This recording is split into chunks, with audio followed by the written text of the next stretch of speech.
Fox Street. Live from our nation's capital, it's Deadline DC with Brad Bannon. Welcome, this is Brad Bannon, the host of Deadline DC with Brad Bannon. I'm a national Democratic and progressive strategist. I'm a political analyst for News Radio KNX in Los Angeles, 97.1 on your FM dial, and a weekly columnist for The Hill in Washington, D.C. To get my take on Donald Trump's imperial presidency, you can read my columns in The Hill at thehill.com/Brad Bannon or muckrack.com/Brad Bannon. Mondays on Deadline DC, I talk to the people and players behind the politics and policy that drive our great nation forward, or at least try to keep it from going backwards during Trump 2.0. We have two of our favorite guests today for a wide-ranging political discussion. In the first half hour, our guest is Charlie Cook, the founder of the Cook Political Report, a columnist for the National Journal, and one of our great nation's foremost political analysts. In the second half hour, Mika Solna, senior White House reporter for Bloomberg Government, joins us to discuss the Middle East peace agreement and other matters relating to 1600 Pennsylvania Avenue. But let's start with our first guest. Our first guest is Charlie Cook. Charlie, thanks for joining us today on Deadline DC with Brad Bannon. Thanks for having me on, Brad. First, let's start with this. There's some key elections coming up in a few weeks on November 4th. There's a ballot question in California that would allow Governor Gavin Newsom to redistrict the congressional districts in the state. We've got gubernatorial races in New Jersey and Virginia, and we've got a very high-profile mayor's race in New York City. My first question to you is, what, if anything, are you looking for in those election results that might suggest what might happen next year in the midterm elections? Well, Brad, I think one thing to do is just say, okay, what's your prior? What do you expect? And I would expect, for example, in the California ballot initiative, as democratic as the state is, as anti-Trump as the state is, that the ballot initiative will be sort of more or less a referendum up or down on Trump. So it should go through.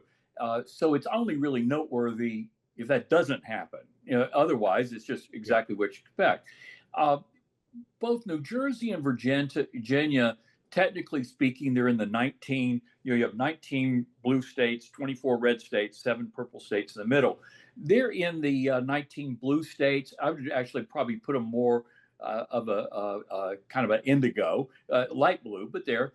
And Democrats ought to win both by a couple of 2 or 3 points. If it's less than that, that might be noteworthy, but it's really only if they lose one or the other. To be honest, I think if President Biden's numbers hadn't been plummeting 4 years ago, the New Jersey governor's race wouldn't have been close and Democrats wouldn't have lost Virginia. But that's what happened. I don't expect either one to be particularly close. And New York City, I don't really follow mayoral politics. I don't think they have a lot of relevance nationwide. But to me, a socialist-leaning guy winning a New York City mayoral race over a serial sexual harasser was not exactly earth-shattering news, but whatever. But I wouldn't. I've never seen a mayor's race that said anything about what's going on in the country. Okay. Let me ask you a question. The last time we talked, you told me you were working on a study of partisan voting patterns in governors and Senate races. What can you tell us about that? I hadn't finished it yet, but no. Okay. The thing is, no, what's interesting is that 2 of the things each party has a challenge, Senate-wise. And for Democrats, the challenge is that there are too many red states. I mean, there are 24 red states. It's 48. That means that Republicans start off with 48 Senate seats almost in the bag. So pretty hard. And there are only, there's 7 purple states. So that's 14 Senate seats. Democrats already have 10 of them. So it's tough arithmetic. Now let's flip around the other way though. You look at the 4 elections, 2018, 20, 22, 24, and in those 7 swing purple states, Democrats have won 17 out of 21 Senate races and 10 out of 14 governor's races. Something's happening, and I have a theory, but something's happening that Republicans are not winning the share of purple states that they used to in Senate and gubernatorial races.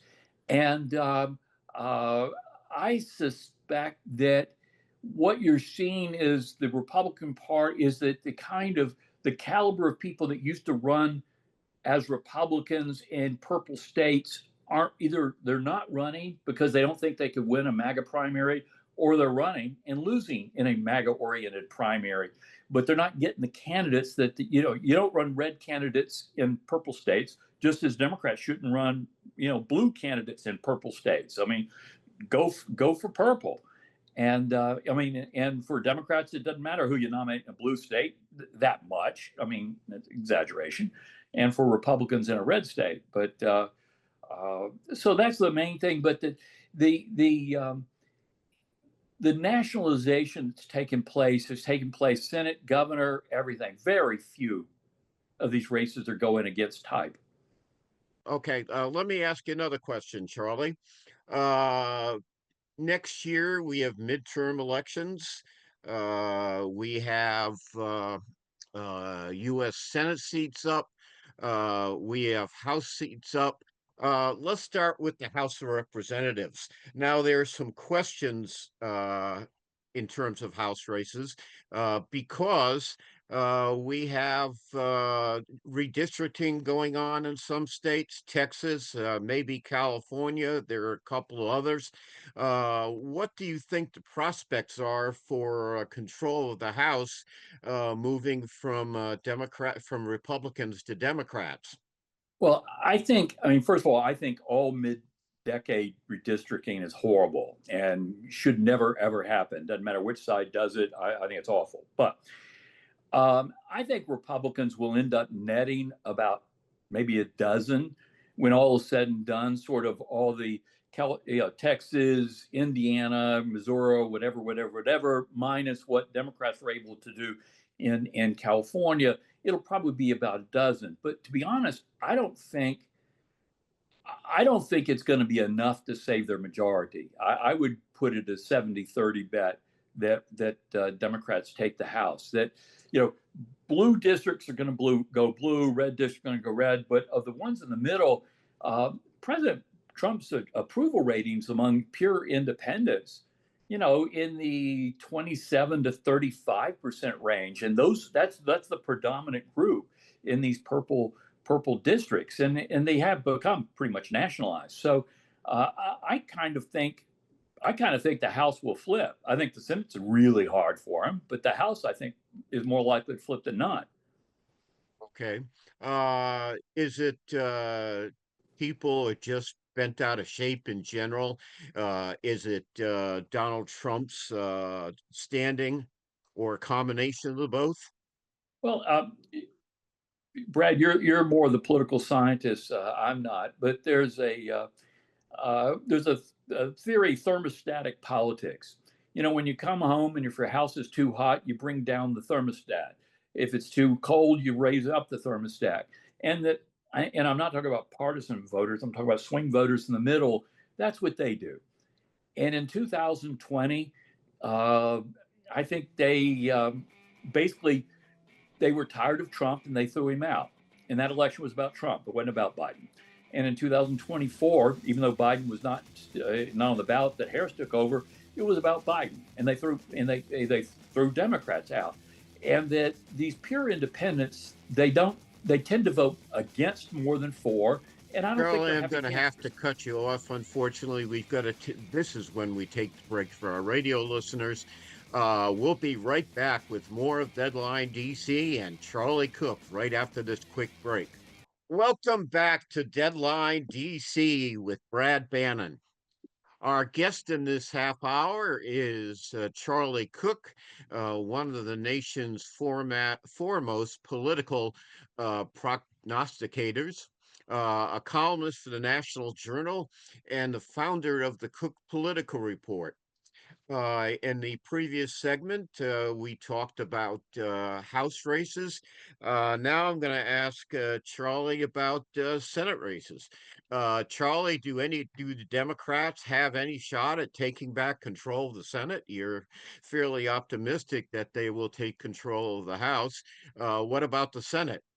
Well, the House is representative of the country, and if the country is evenly divided, the House is going to be too. The Senate, with only a third of the Senate up every 2 years, it just matters which seats are up. And this is not a good map for Democrats, to be perfectly honest. So that there's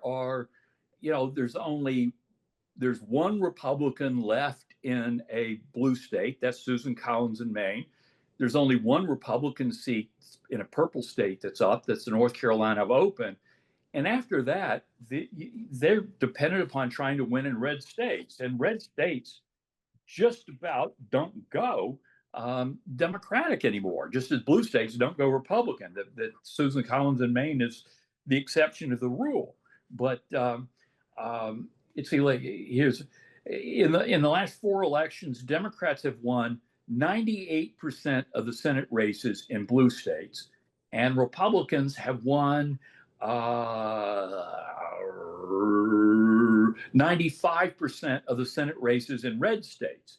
So the action's in the purple. But Democrats, when you need a net gain of 4 seats and there's only 2 non-red states that Republicans have up, that's tough math. And I don't think it's terribly realistic.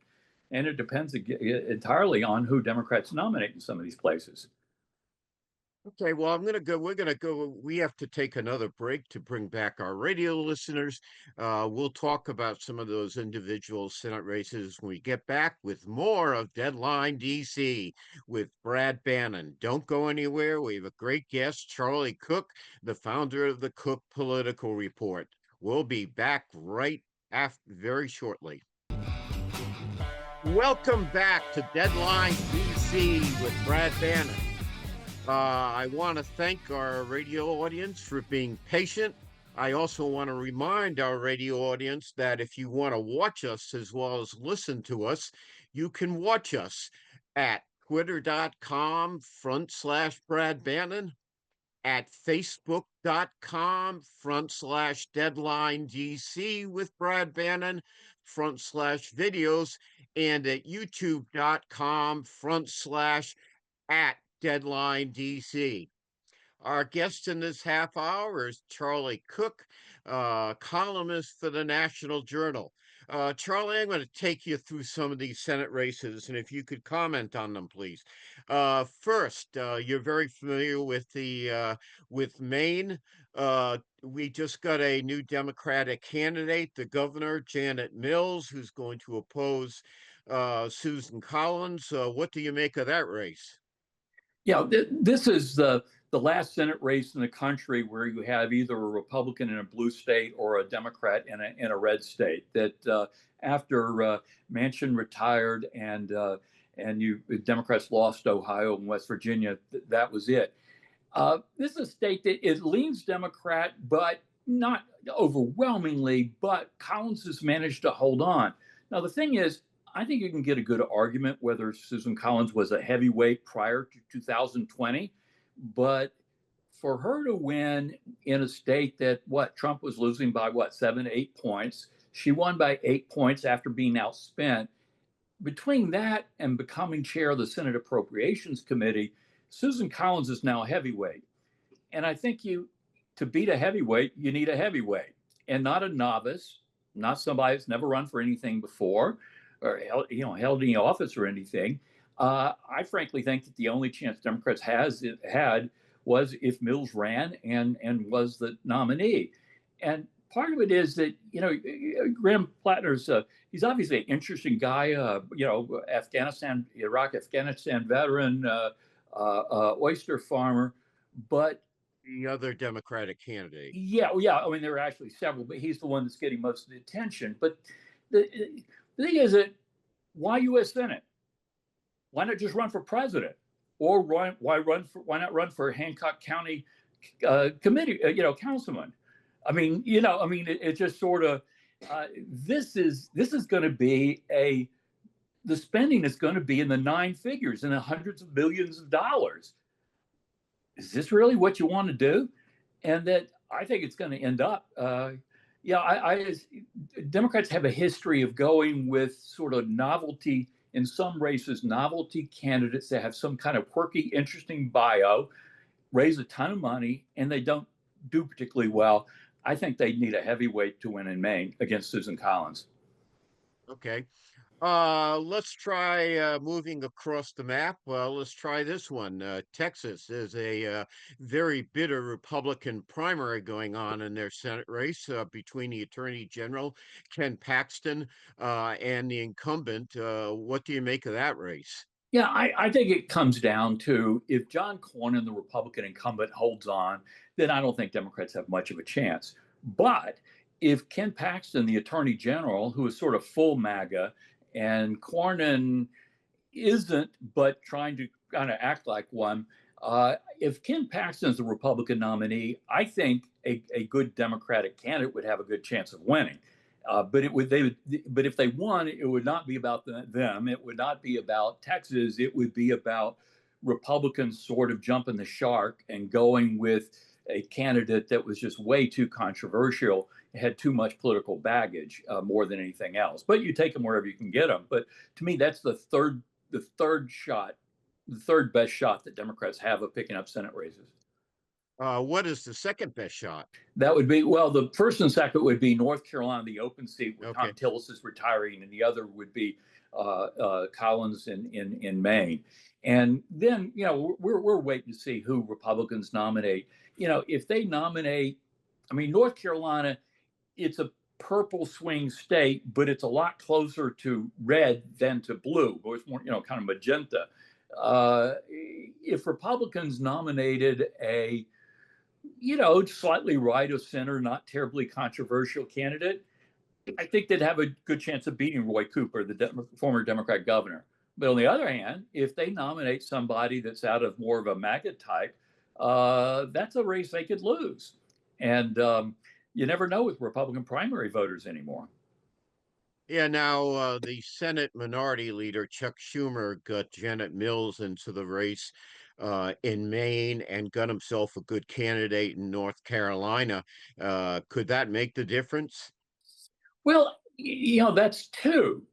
And Yeah. okay, so let's assume for a second that John Ossoff hangs on in Georgia, and it's a tough race. It depends on who Republicans nominate in part.